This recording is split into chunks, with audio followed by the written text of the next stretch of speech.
You feel it, don't you? That nagging frustration. The endless waiting. You've done the meditations, the breath work, the visualizations. Maybe you've even felt those electric surges up your spine. But then, nothing. You're stuck. And no one can tell you why. Welcome to Kundalini Awakens, where we uncover the truths of Kundalini and more. The spiritual world is flooded with guides, gurus, and self-proclaimed awakened masters, all selling you the idea that Kundalini is a one-way ticket to bliss. But what they don't tell you is this: most people who start this journey never actually complete it. They get lost in the fog of symptoms, distractions, and illusions, chasing an experience instead of an awakening. And the worst part, the very things you believe are helping you might actually be holding you back. You're here because you want answers. You want to know why your Kundalini isn't progressing. Why, despite all your effort, you're still stuck in the same place. By the end of this video, you're going to see the exact reasons why your energy remains stagnant, and more importantly, how to finally move forward. So if you're ready to break free from the cycle of false starts and dead ends, keep watching. Because the truth, it's not what you think. Right now, you might think you're on the path to awakening. You've felt the surges, the tingling, the rushes of energy that leave you breathless. Maybe you've even had visions, strange dreams, or moments where reality itself seems to bend. And yet, nothing really changes. The same fears, the same doubts, the same emotional patterns keep repeating. It's as if something is gripping your Kundalini, stopping it from rising any further. That's because something is stopping it. And it's not what the usual spiritual influencers would have you believe. Most people mistake activity for progress. Just because you're feeling sensations doesn't mean you're evolving. Kundalini is not a light show. It's not here to entertain you with chills and psychedelic experiences. It's here to break you open, to reconstruct you from the inside out. And if that's not happening, it means you're caught in a loop. A loop that can trap you for years, even lifetimes, if you don't see it for what it is. This loop has a name: the illusion of awakening. It's the belief that just because something is happening, you must be on the right track. That Kundalini is working its way upward, even if nothing in your life is changing. But the real sign of Kundalini awakening isn't fireworks. It's transformation. If your patterns aren't shifting, if your perception isn't expanding, if your emotional wounds still dominate you, then your Kundalini isn't progressing. It's just spinning in place. And here's the twist: this stagnation isn't because you're not doing enough. In fact, you might be doing too much. Over meditation, over stimulation, forcing energy to rise when your system isn't ready. All of this creates a feedback loop where your body resists rather than flows. It locks the energy in your lower centers, creating pressure, frustration, even burnout.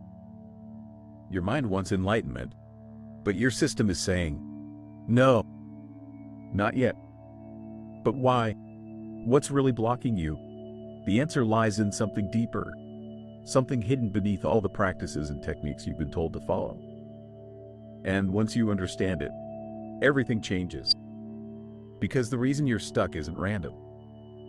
It's not fate. And it's definitely not because you're not trying hard enough. It's because of something no one talks about.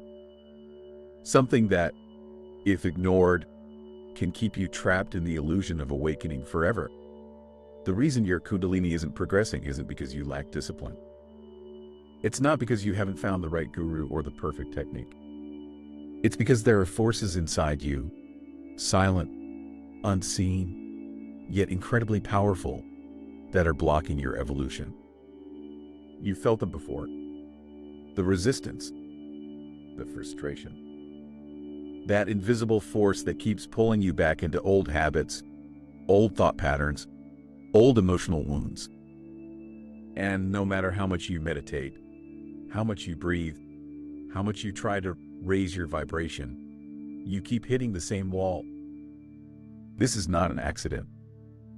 Kundalini isn't just an energy, it's an intelligence. It knows where to go. It knows what to do. You don't control Kundalini. Kundalini controls you. So if it's not moving, if it's stuck in the lower chakras, it means your system isn't ready for the higher frequencies yet. Every emotion you've ever suppressed, every trauma you've ever experienced, every limiting belief you've ever absorbed, it's all still inside you. And until that energy is released, your Kundalini has nowhere to go. Most people don't realize that awakening isn't about ascending. It's about clearing. You can't rise until you release. You can't expand until you let go. And right now, the very thing stopping your progress is the baggage you haven't faced. Think about it. How can you expect your energy to move freely if it's constantly weighed down by unprocessed emotions, by deep-seated fears, by unresolved childhood wounds that are still running your subconscious mind? This is why so many people get stuck. They think Kundalini is about pushing forward, when in reality, it's about surrendering backward. If your awakening isn't progressing, it's because your system is protecting itself. Your nervous system, your subconscious mind, and your emotional body are all designed to keep you safe. And true awakening, it's the ultimate threat to your old identity. It shakes the foundation of everything you think you are. That's why, when Kundalini begins to rise, most people hit a wall. Their ego resists. Their body tenses.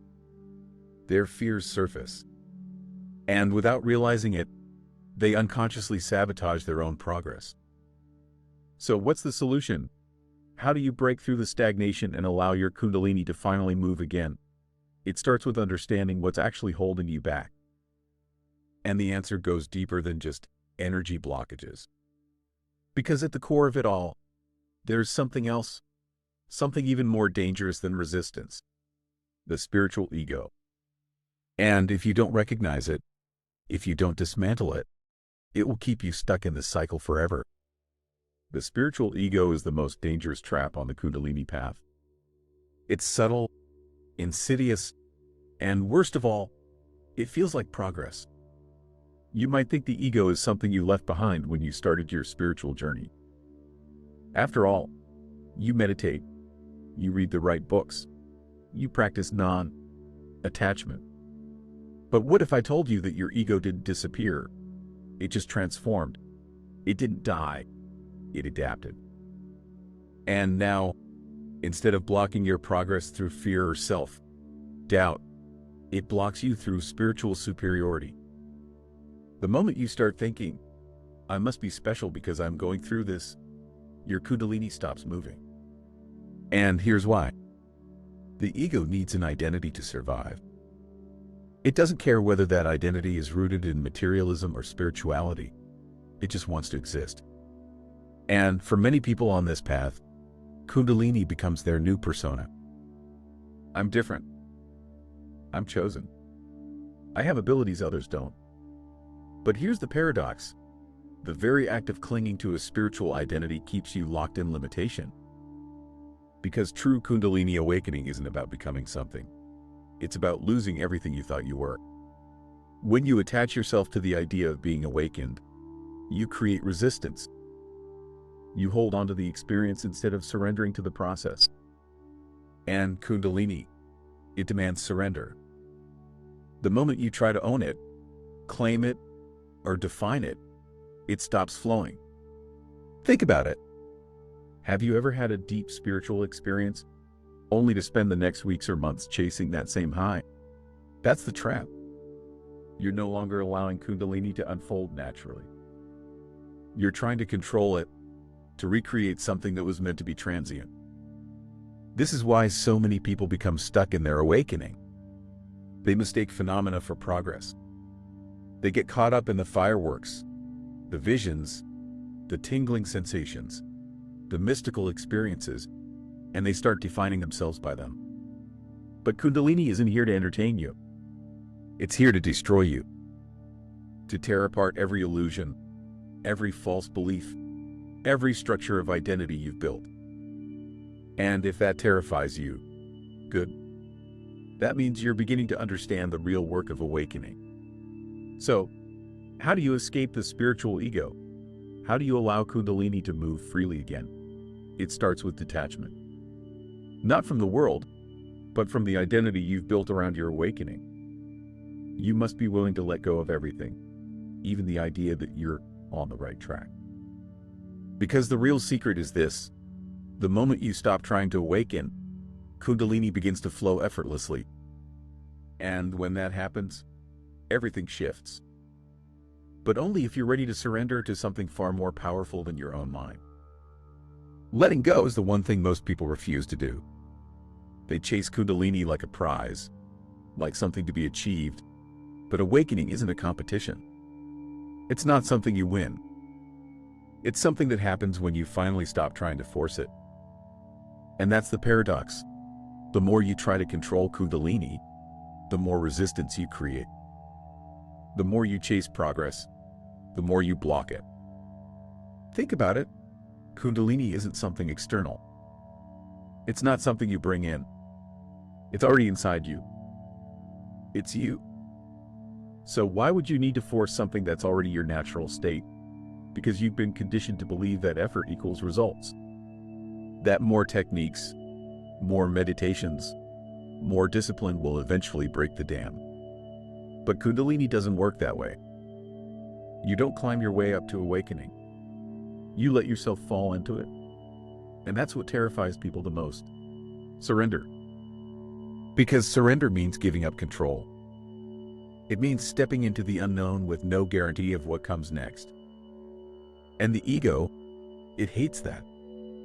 Your ego wants a map, a timeline, a sense of certainty. It wants to know that all the work you're doing is leading somewhere. But true awakening doesn't come with a guarantee. It doesn't follow a schedule. It moves when you finally get out of the way. So what does letting go actually look like? It means stopping the search. Stopping the obsession with how far you've come. Stopping the need to compare your journey to others. It means realizing that Kundalini isn't something to be achieved, it's something to be allowed. And most importantly, it means trusting your body. Because your system already knows what to do. It knows when to rise, when to rest, when to integrate. Your only job is to create the space for that to happen. That means grounding. That means simplifying. That means shifting your focus from forcing energy upward to stabilizing the energy you already have. Because here's the truth. Kundalini doesn't need your help. It doesn't need your techniques, your rituals, your endless seeking. It just needs you to stop interfering. And when you do, when you finally surrender, that's when the real awakening begins. But how do you know when it's actually happening? How do you recognize the signs that your Kundalini is truly progressing? Let's talk about that next.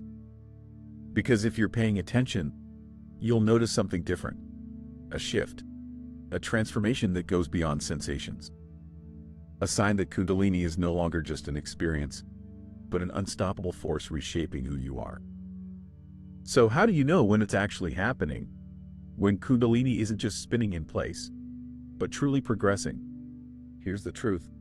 It's not about the fireworks. It's not about feeling energy rush through your spine, or having vivid visions, or experiencing temporary states of bliss. Those are just side effects. And if you're chasing those, you're missing the real transformation. The real signs of Kundalini progress. They show up in your life, not just in your meditations. First, your emotional patterns begin to collapse. The things that used to trigger you, they lose their grip. You start reacting differently, not because you're trying to, but because your old programming is literally dissolving. This is Kundalini's real work. It doesn't just give you mystical experiences, it rewires you. It burns through the layers of false identity, stripping away everything that isn't authentic. And if your life isn't changing, if you're still trapped in the same emotional cycles, the same toxic relationships, the same fears and anxieties, then your Kundalini isn't progressing. It's circling. Another sign, you stop seeking. The endless need for knowledge, for answers, for the next step fades. Because when Kundalini is truly rising, a deep inner knowing takes over. You no longer look outside yourself for validation. You no longer obsess over techniques. You just are. And then there's the most powerful sign of all, detachment from identity. The person you thought you were, the one who started this journey with all their beliefs, their goals, their ambitions, that version of you starts to feel unreal. Like an old character in a movie you no longer resonate with. This is Kundalini's ultimate purpose, to dissolve the illusion of self. To strip you down to what you really are, beyond conditioning, beyond ego, beyond even the idea of awakening. And here's the paradox. The moment you stop trying to be awakened is the moment you actually are. So if you've been stuck, if you've been frustrated, if you've been wondering why your Kundalini isn't progressing, now you know. It's not about trying harder. It's about allowing. It's not about adding more practices. It's about removing the obstacles. And most of all, it's not about becoming something. It's about unbecoming everything you are not. So what comes next? That depends on you. But one thing is certain, Kundalini isn't something you control. It's something you surrender to. And when you do, when you finally let go, that's when everything changes. Because awakening isn't something in the future. It's not something you'll get to one day. It's happening right now.